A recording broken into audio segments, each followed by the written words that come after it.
The Benjamin Dixon Show is only possible with listener support. Go to www.thebenjamindixonshow.com to register for our blog and join the Progressive Army. And now, ladies and gentlemen, You're now about to witness the truth. it's the Benjamin Dixon Show.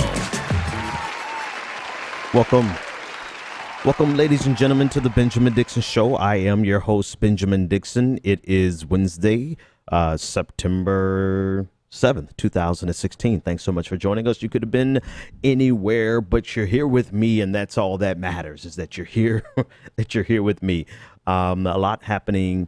Well, actually, you know what? They're, relatively speaking, it's not a whole lot happening.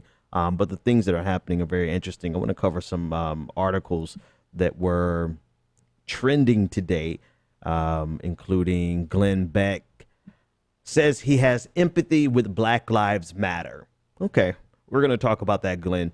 Also, I wanted to do this yesterday, but I couldn't get the clip in time on yesterday. But I want to discuss vice presidential candidate Tim Kaine's comment on Colin Kaepernick, as well as just some other things that are surrounding that story.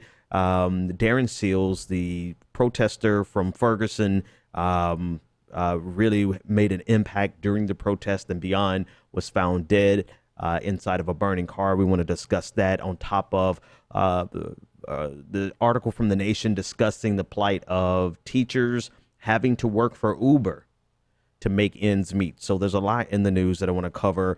I want to start by discussing the Russian fighter jet that intercepted a Navy plane, flew within 10 feet of a U.S. Navy spy plane today over the Black Sea. And this, according to reports, this is the latest string in a series of maneuvers involving Russian aircraft and the U.S. military.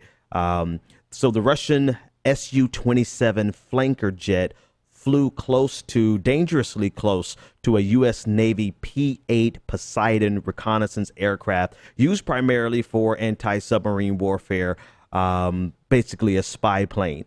The Russian Defense Ministry accused the plane of flying without its transponder, with it cut off. And with it cut off, the Navy indicated that they were flying in international airspace, which means they had the right to be there. But with the Russian defense saying that the transponder was off, they had the ability to challenge the location of where the spy plane was. They scrambled a fighter jet, and that fighter jet came close within 10 feet of this spy plane.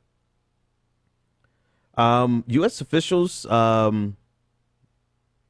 say that the flying without a transponder is actually something that the Russian military jets routinely do.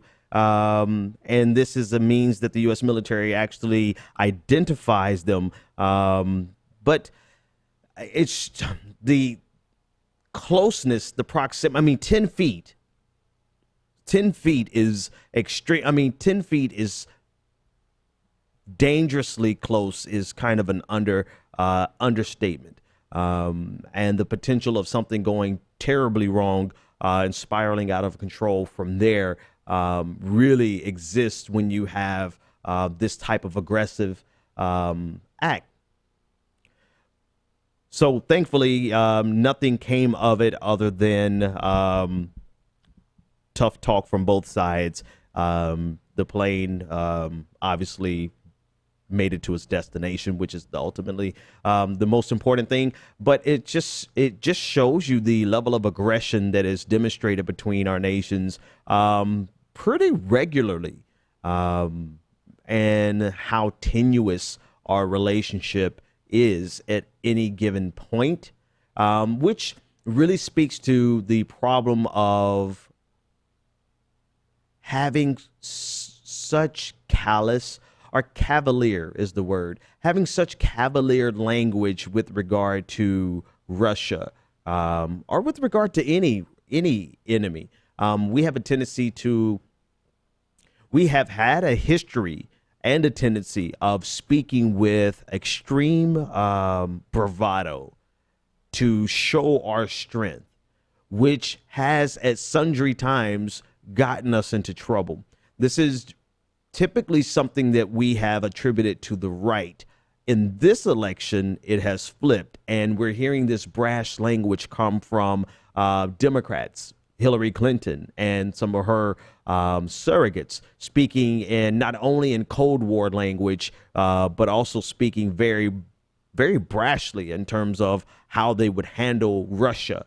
And the picture of Obama with Putin on yesterday is an example that people often use to say, are not often used, but I saw it being used to talk about they want a president who's going to, this is coming from Democrats now, they want a president who's going to handle Putin like this versus Trump's approach, which is we should have a friendly relationship with Russia. It's amazing how quickly positions can shift depending on what politician is espousing that position. And when you consider how close in proximity the Russian military is with American-backed forces in Syria, when you consider how close this fighter jet got in proximity to one of our spy planes, the last thing we need are reckless politicians and leaders using any enemy, but particularly Russia, as an opportunity to show how tough they are. When we've seen the results of acting and showing and trying to demonstrate how tough we are, we get stuck in a quagmire of 15 years. So, caller, you're live on the air. You're the first caller of the night. What's your name, comment, and or question? Do me a favor and turn down whatever system you're listening to me on, and give me your name, comment, and or question. Caller, you're live on the air. Yep, this is you. You must be listening via YouTube because there's a very long delay. I'll give you a few minutes to catch up and listen on the air. All right. In other news, Tim Kaine. This is what I wanted to play yesterday because, a lot of people were just acting like this didn't happen. But I want to play this. This is Tim Kaine, and he has been asked a question by George Stephanopoulos on Sunday morning, or actually I believe it was Monday, Good Morning America. So let's listen in to Tim Kaine.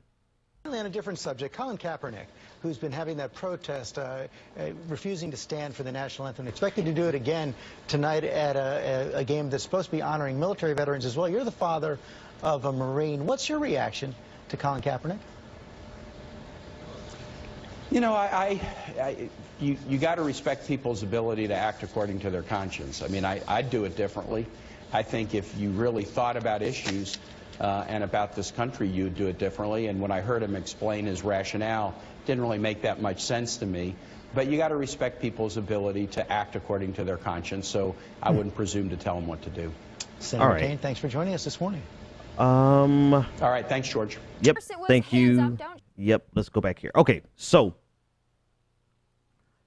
Tim Kaine, vice presidential candidate, running with Hillary Clinton.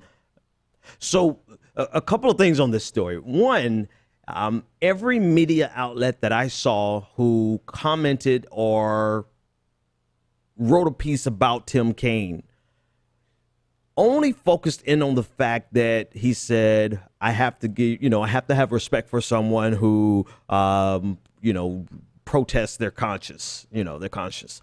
They focused on that positive part, which I guess if that's what people are going to, no surprise there, except for the fact that dead smack in the middle of him saying, I respect his protest, he says, I don't get it. I don't understand it. I would have done it differently. I don't know.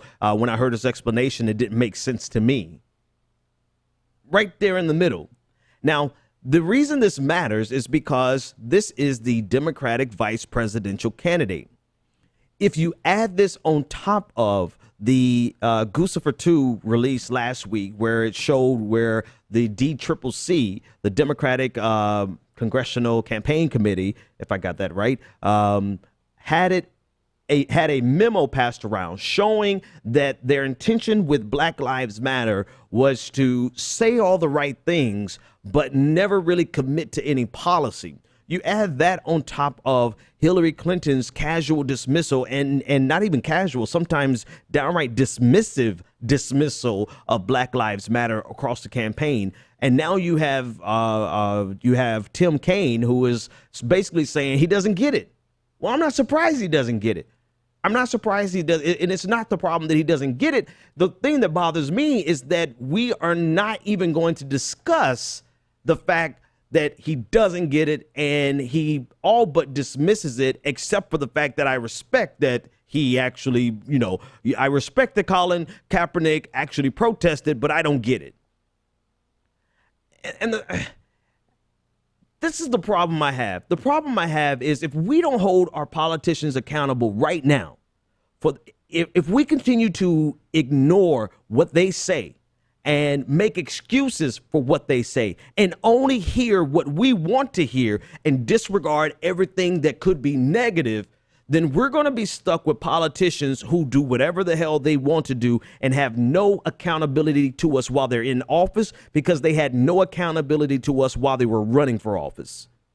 And this isn't like it's not a huge thing to hang on Tim Kaine or to hang around Tim Kaine's candidacy, but it is just another piece in the puzzle which shows us they are going to triangulate.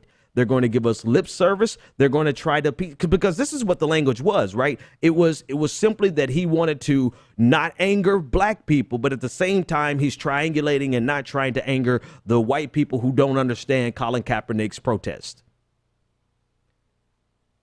And I think the thing that bothers me the most, on top of everything else that I just said bothers me the most, is the fact that this is completely and utterly ignored by black people who are pushing Hillary Clinton. Like, how much can we ignore? How often, how frequent? Because eventually, as small as this may be to some people, it's going to be the straw. There's going to be, rather, a straw that breaks the camel's back.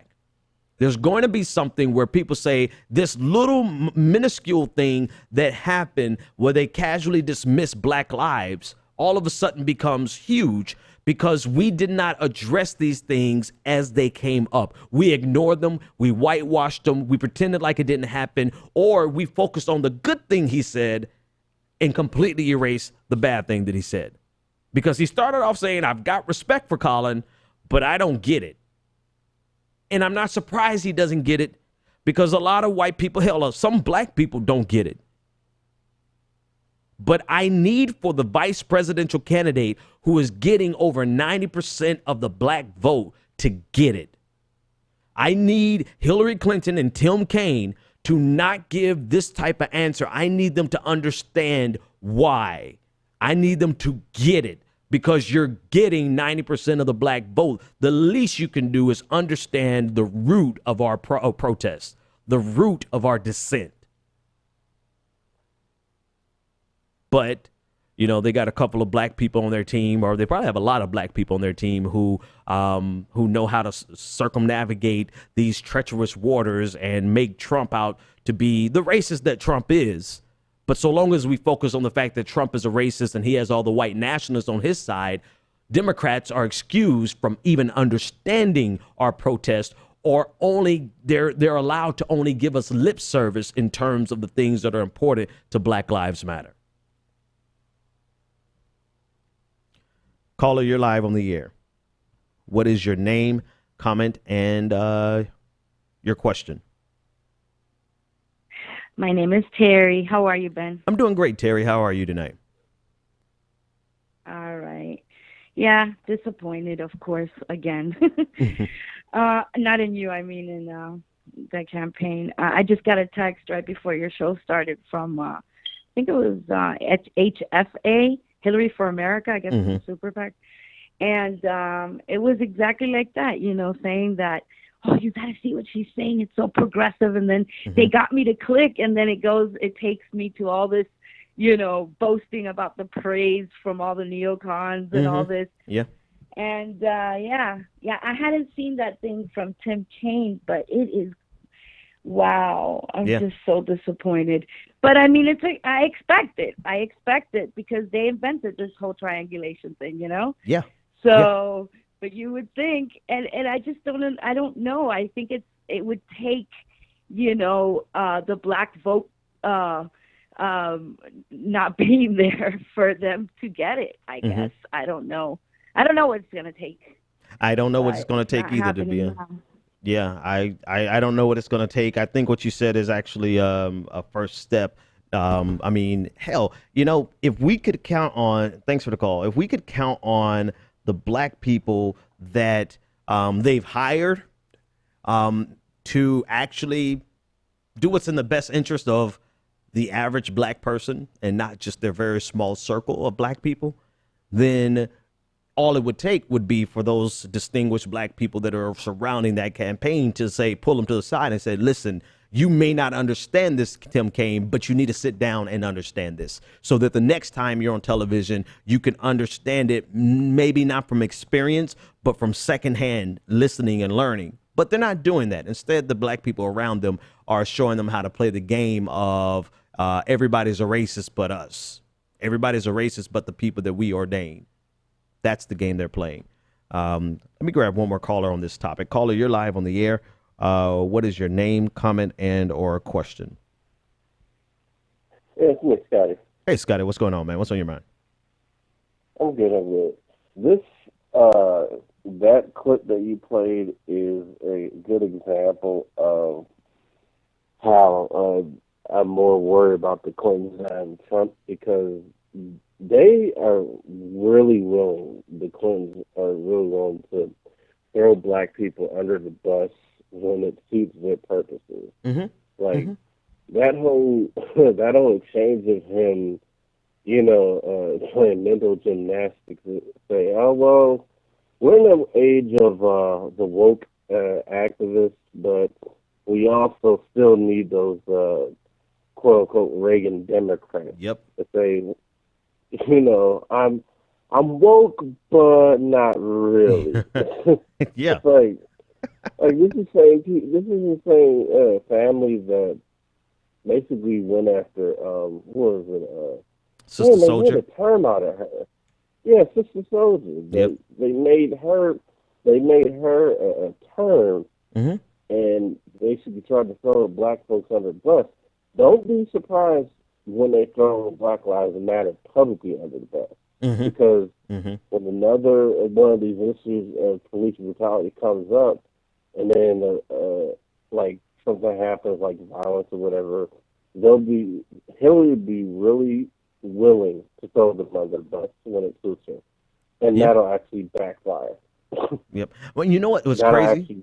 I don't know that even that would backfire. Thanks for the call, man. I don't know that would backfire, only because they have this team, man. They have this team surrounding them that makes them damn near bulletproof in the black community, right? And not just that, but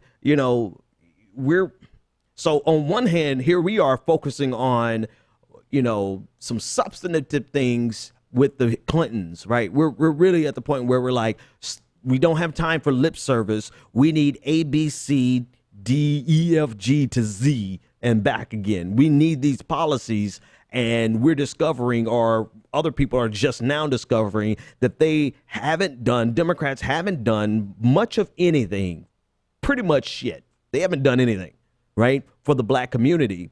And now we're calling them on it. So we're calling them on their absenteeism in the black community, right? That's one side of the equation. On the other side of the equation, you got Donald Trump, who we're just trying to help him to realize, dude, you're like the white nationalist superhero. You are the crown jewel of American Nazis. So it's almost like, I think not just black people, but progressives in general, man, we are screwed in this election. We have the choice between worse and worser.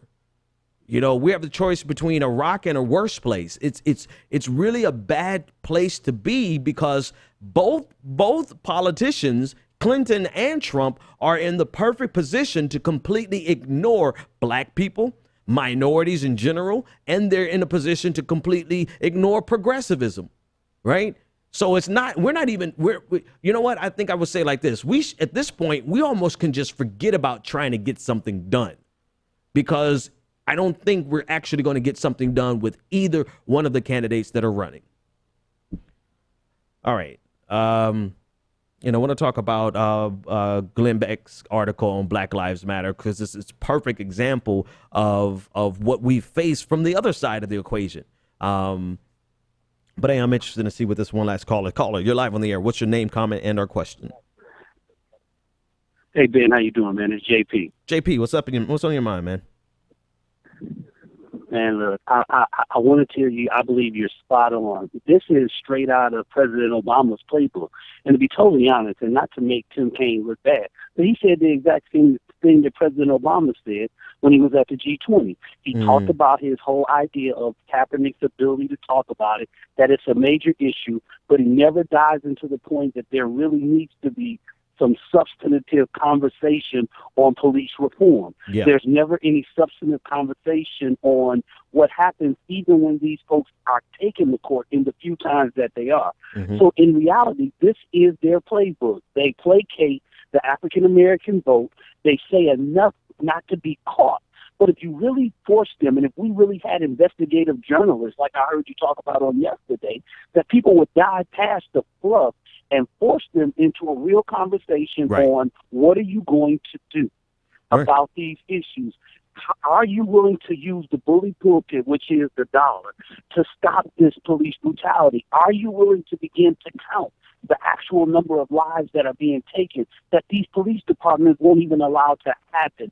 And so what happens is that you hit the nail on the head, and I'm just going to reiterate it so the viewers will know. At the end of the day, what we end up doing is, because we don't want to damage a candidate, we don't speak against a candidate. And to me, if you're a black person and you do that, I call that straight coonery.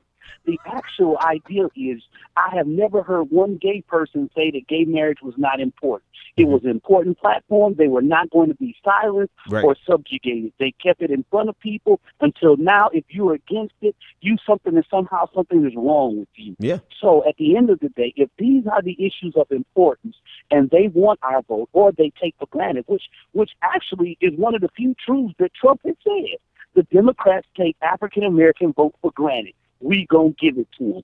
So the idea that he's saying is true. Now I don't believe nothing that he has to say because he hasn't given us anything. But by the point is, no one, even in that conversation, do they ever talk about the fact that Trump is absolutely right in his assertion that black people don't get nothing for their vote?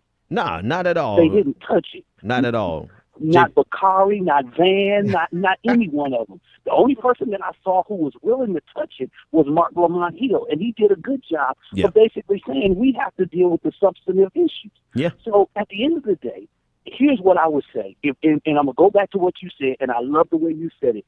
If we don't force their hand while they're a candidate, we might as well wait, because they're not going to pay attention to our voice once they get in the office, and it'll be another 4 years before we can get any interaction or conversation, which, again, was probably the second truth that Trump has told this whole election cycle. But look, Ben, do your thing. Great show, great point, on point, and it's good to be back on the BPB show, man. It's been too long. It's been a while, man. Great to hear your voice again.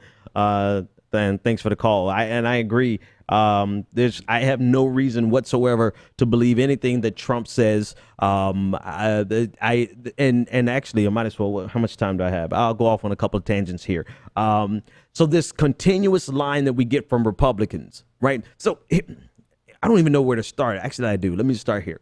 Like, just because I'm calling the Democrats on their bull, don't think for 1 second that means there's any support here for Republicans. I'm saying both of them are crap for black people and progressives, black progressives and non-black progressives. It's both parties right now are a complete shit show for black people and progressives.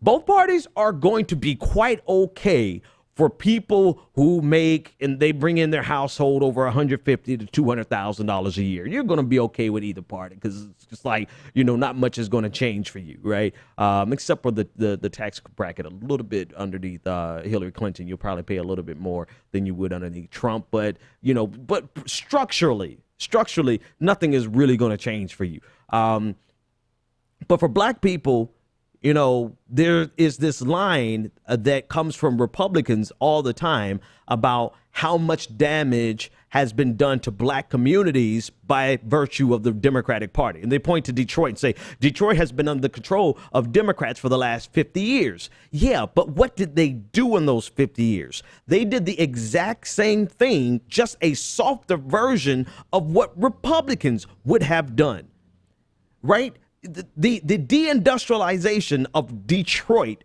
would have happened underneath a Republican, probably just at a faster rate. So when they point to a city that has been gutted economically because of all the outsourcing, because the industries have just completely left and gone overseas, they're no longer in America, and they point to it and say, look at Democratic policies. They need people to be obtuse enough to not know that the same exact policies would have ensued from a Republican administration. Case in point, it is not like the jobs left Detroit and went to Kansas City, Kansas. It is not like it went to some red state, some red city. It's not like they went to the Republican states. Those jobs left America. And they left America because the Democrats and Republicans agreed on one thing. They would never agree on abortion. They would never agree on gay marriage. They would never agree on anything else, but they agree on one thing, that globalization, neoliberal economic policies are the way of the future, and we want to bring it to America. And that's what they did. So when they say, Trump says, oh, look at the black community, what the hell do you have to lose? Well, actually, the same exact thing we would lose if we went with the Democrats. Because economically, the Republican Party has nothing more for us than the Democratic Party has for us. Period.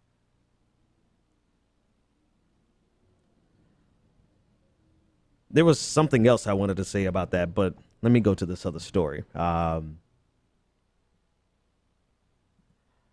This is some sad news coming out of Ferguson. Darren Seals, 29 years old, activist. He was really active during the protest that happened in the wake of the shooting of Michael Brown. He was really active on the scene after that. 29-year-old Darren Seals was found dead Tuesday morning at 2 a.m. He was found dead. He had been shot, and he was inside of a car that was on fire. So he was shot, and the car was set on fire, and he was found dead.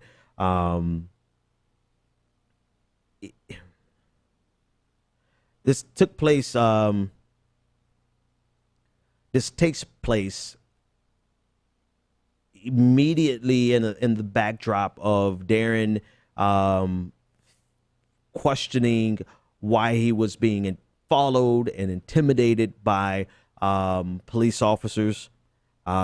There's really no lead on a suspect.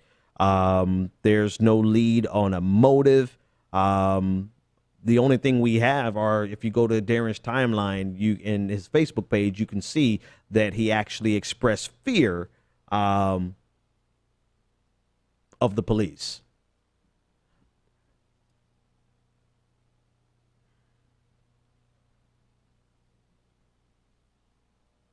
I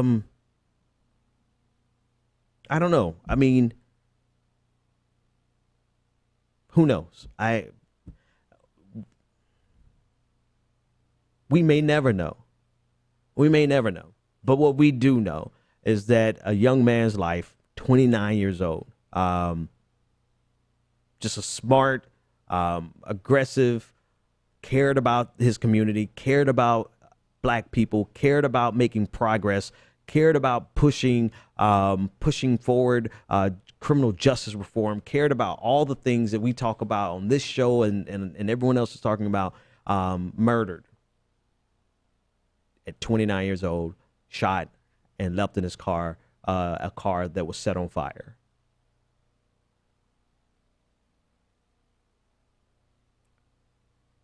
So, we'll see. We'll see what investigators turn up.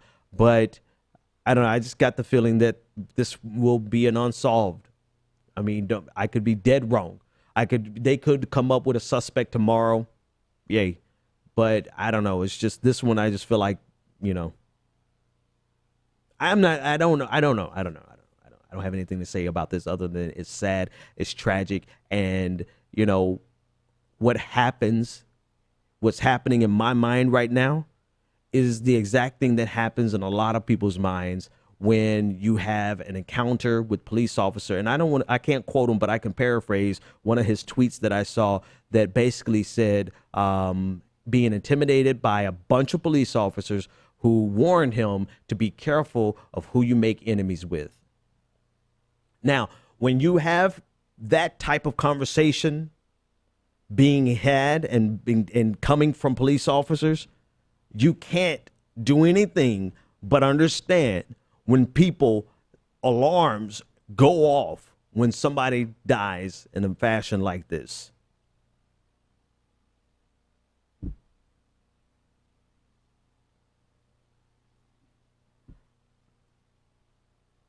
I don't know. And it again, so who cares what the implications of what I just said is. All I can say is this, is that be careful of how you talk to people, because what you say may implicate you later on, even if you are innocent. Right? I could say that much, right? Can I say that and get away with that? Just like they told Darren to be careful of who you make enemies with. Police officers and everybody need to be cognizant of the words that you say to people, because even if you're innocent, your words can be hung around your neck and make you look guilty as hell simply because you're running off your mouth. But never mind all that. This is a young brother that had a lot to say, had a lot of passion, had a lot of love for the community, for protests, for action, for Black Lives Matter, and snuffed out. I mean, just killed, murdered, car set on fire, left in a car set on fire, and life came to a tragic end. But his contribution is definitely going to be remembered. 857-600-0518 to join the conversation. So, let me deal with a couple of other international news. I want to deal with Donald Trump's visit to Mexico. So it looks as though we have to ask the question, did Donald Trump actually get a top Mexican official fired on his most recent trip, on his trip to Mexico? The president of Mexico announced on Wednesday that his finance minister, Luis Videgaray, somebody's going to pronounce that correctly for me, is no longer a part of his cabinet. He has the finance minister was the person who initiated the invitation for Donald Trump to come to Mexico. Donald Trump came to Mexico. It went the way it went.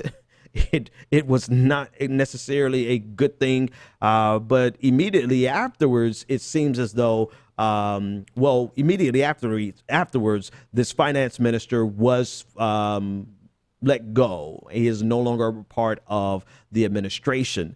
Whether or not this is directly connected to Donald Trump's visit is not said. Has not been confirmed. But a Mexican official close to the Mexican government told reporters that it was this minister's idea to extend an invitation to Donald Trump and Hillary Clinton. So it originated there, and the speculations are that because of what happened on the trip, it may be connected to this official getting. So Donald Trump is already causing an international incidents potentially. But it's just ironic because Donald Trump obviously is the person who specializes in firing people, and apparently his influence has drifted down to Mexico. All right. In other news, Glenn Beck wrote an article this morning, the article was published this morning, and the title of the article was Empathy for Black Lives Matter. And the article was received well by a lot of people. Van Jones of CNN spoke positively of it. Sean King, who's been a guest on the show, spoke positively of it, very candidly, but positively about this pivot in Glenn Beck. The premise of the article simply is that he has placed himself in the shoes. He empathizes with, not sympathizes, but he has empathy with Black Lives Matter. And it's funny that they use Black Lives Matter in the headline, because that's not quite really what he said in the article. And we'll discuss that in a moment. But he has empathy with Black lives, but not necessarily the banner of Black Lives Matter. And I'll unpack that inside of as we discuss some of the key quotes that I'm going to pull out of here. But the first thing that comes to mind with Glenn Beck, though, is that Glenn Beck is one of the people who's most responsible for the environment that we have, the climate, the political climate, and the animus between African Americans and America, and the racial tensions and the treatment of President Obama and us seeing over the last years this putrid attack against President Obama that on most occasions was not a substantive attack from the right. It was simply that President Obama was their enemy, and they would use any means, including racial dog whistles, to attack President Obama. At the forefront, at the tip of the spear of that attack, were the conservative hosts, Rush Limbaugh, Sean Hannity, and Glenn Beck. So, for him to shift and say that he has empathy with Black lives seems on the surface to be like, wow, this is a pivotal moment. This is an amazing thing. But of course, there's a problem with it. So he starts off in this article discussing what brought him to this flashpoint of something's wrong and something needs to change. And I'm going to read a direct quote. He says, "I made what I thought was a relatively uncontroversial point about the commonalities between Trump supporters and Black Lives Matter activists. I thought this was a simple idea, but the criticism was immediate and sharp. How dare you try to understand the quote unquote other side?" So he was giving a speech in front of a bunch of conservatives, and he tried to draw a parallel between Black Lives Matter and Donald Trump supporters. And he immediately got a backlash from conservatives who let him have it. I mean, you could just Google and look online at the type of responses he got by trying to draw some commonalities between Donald Trump supporters who felt left out, who felt angry about the system and the way that America is treating them, and Black Lives Matter, who feel that the system is unjustly treating them. But making that comparison made him almost the enemy of conservatism. And he was taken aback like, I don't understand. This should not be a controversial statement. Well, Glenn, one of the reasons this simple act of trying to draw a comparison, this simple act of trying to find common ground, one of the reasons it is so problematic for conservatives to even receive that is because for the last 8 years, you've made a fortune. You and Sean Hannity and Rush Limbaugh have made fortunes out of driving a wedge between Americans, driving a wedge between Black Americans and your conservative following. vis-a-vis President Obama. You've made a fortune off of this division, and now you're surprised that it's coming back to bite you in the ass? See, you may have found religion, but all of those millions of people that you led into the arms of bigotry, they haven't found it yet. Anyways, another quote I want to read.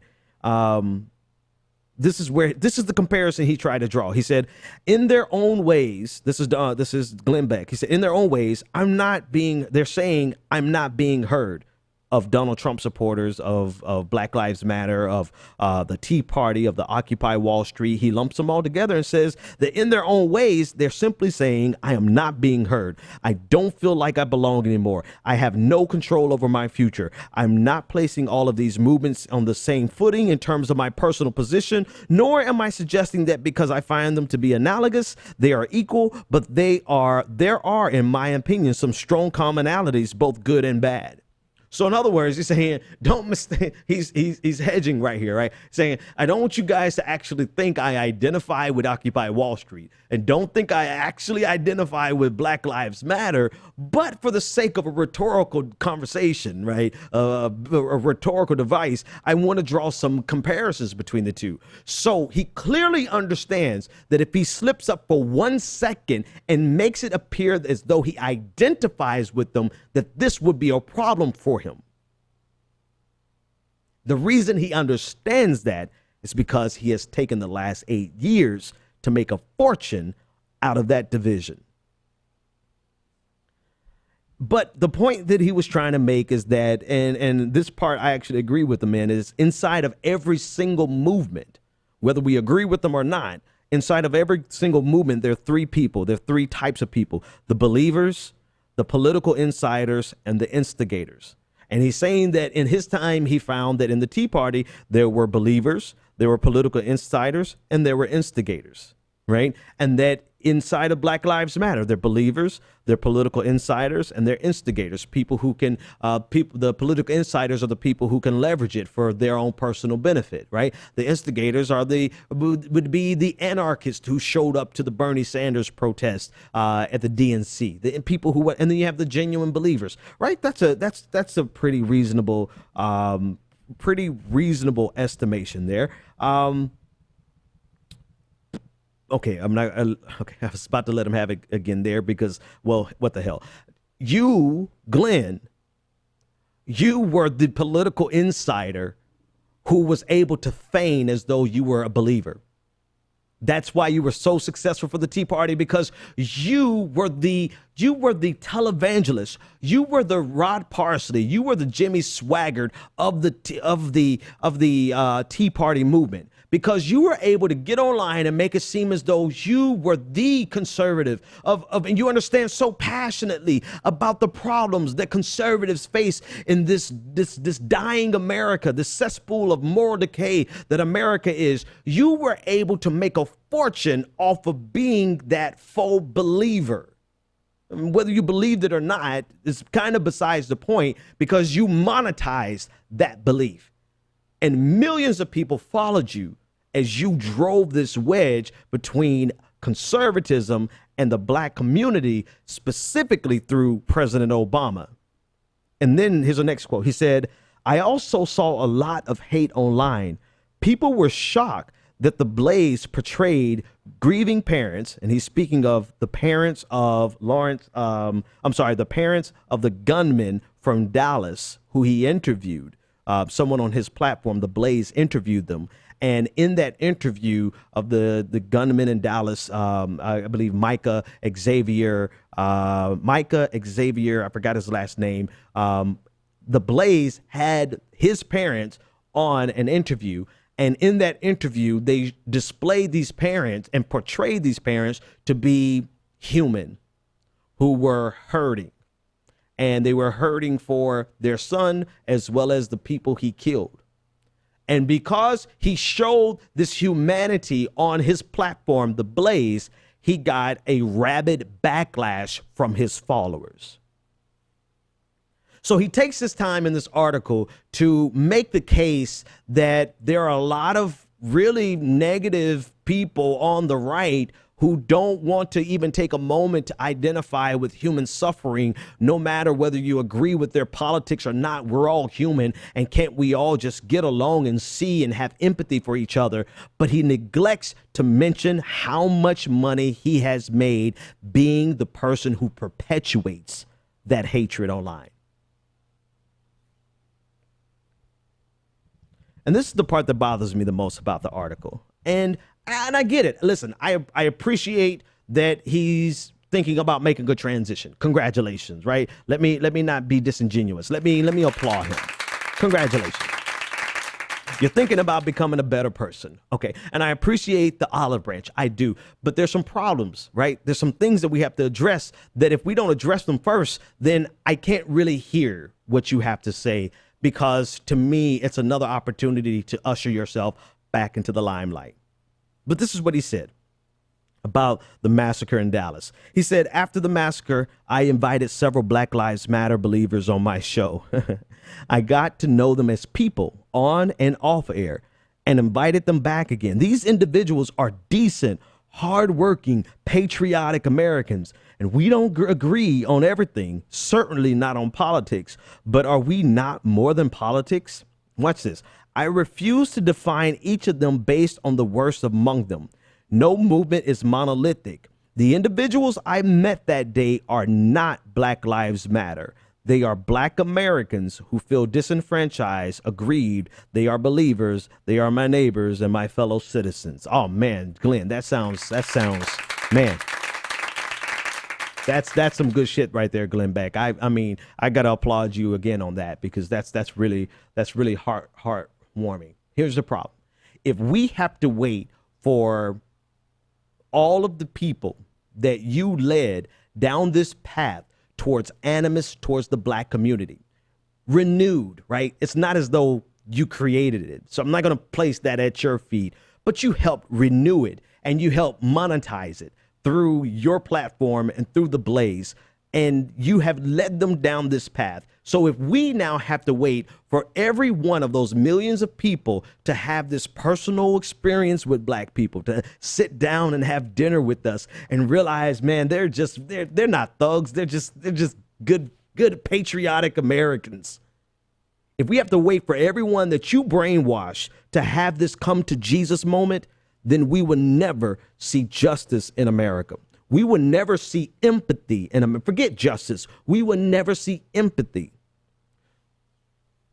We will never see it because it is so profitable for people like Glenn Beck, theblaze.com, and his newest henchwoman, Tommy Lauren. It is a profitable industry, and they have led millions upon millions of people to just become the most rabid, vitriolic, hate-filled individuals. I'll stop there. So, if you really have empathy with the Black community, with Black lives, or people who are believers in Black Lives Matter, you got to do more than just write this article. You have to. You have to, because you as an individual, Glenn Beck, have been responsible for leading millions of people to a place that you can't even recognize anymore. You've taken them so far that they can't even hear a conciliatory message from you. It's like my dad always said, you can feed an alligator all you want. You could feed people to the alligator all you want. You'll just be the last one that it eats. And for the last 8 years, Glenn Beck has been feeding the Black community, President Obama, Black issues, justice. He's been feeding it to his audience. He's just been feeding it to them because they thrived on it. And now all of a sudden he's saying, but I want to be conciliatory. I want to have empathy. And they're saying, no, Glenn Beck, kiss our white asses. We're believers. So unless you can undo that, unless you are willing to address that, then you can have all the empathy you want. It absolutely means nothing because of all the people you led down a path that you can't even bring them back from.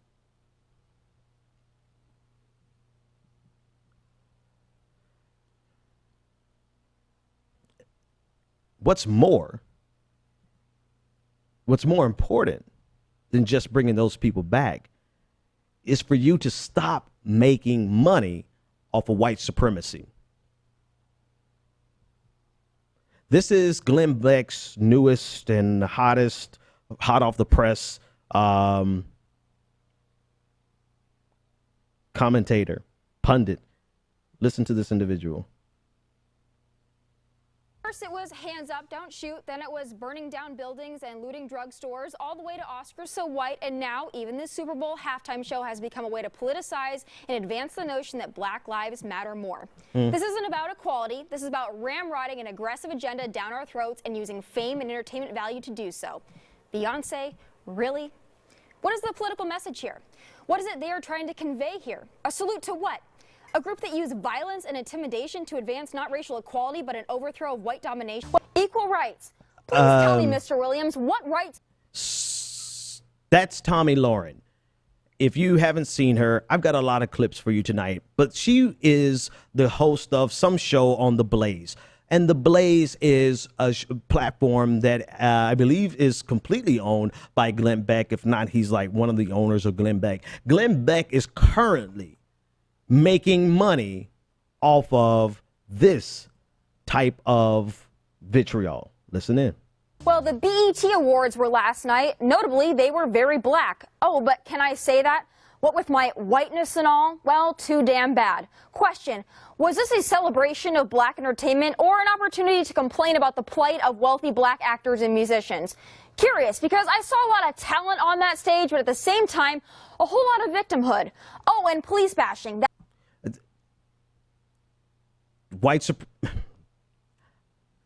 I mean, I can go on and on and on, right? That the clips that I played so far are just really entry level Tomi Lahren.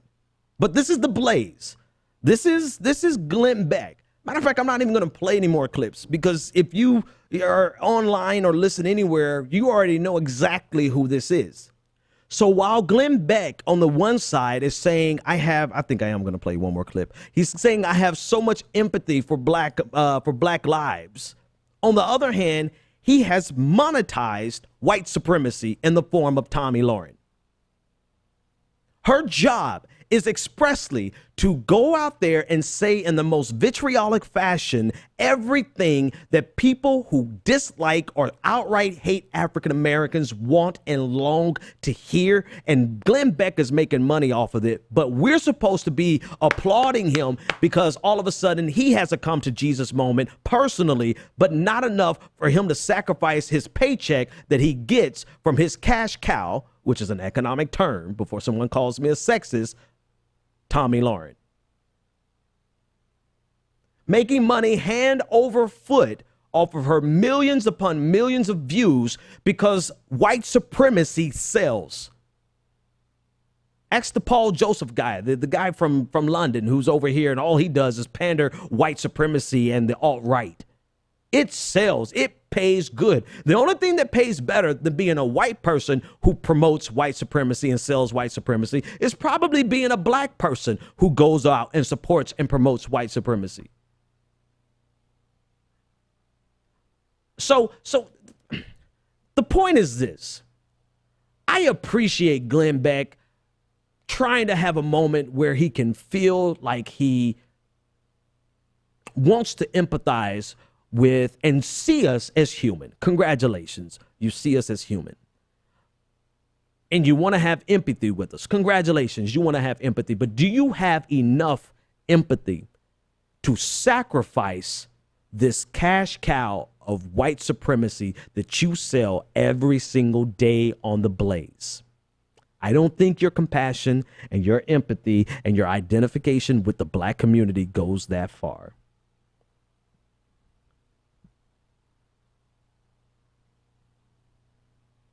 What the hell? One more clip. Believe Black Lives Matter more. Then you just crap on National Police Week and instead roll it into another week of poor me, poor us. They say today is their day of action. What does that mean exactly? What action? Are you going to roast more pigs, riot, loot? What?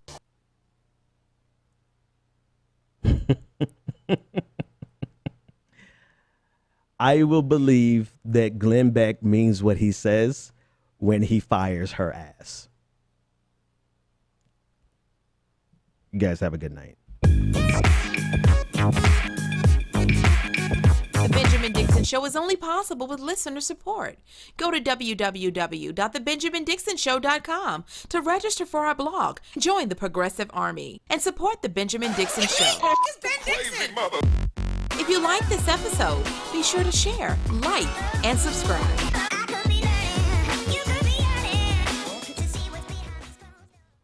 Consider becoming a Patreon.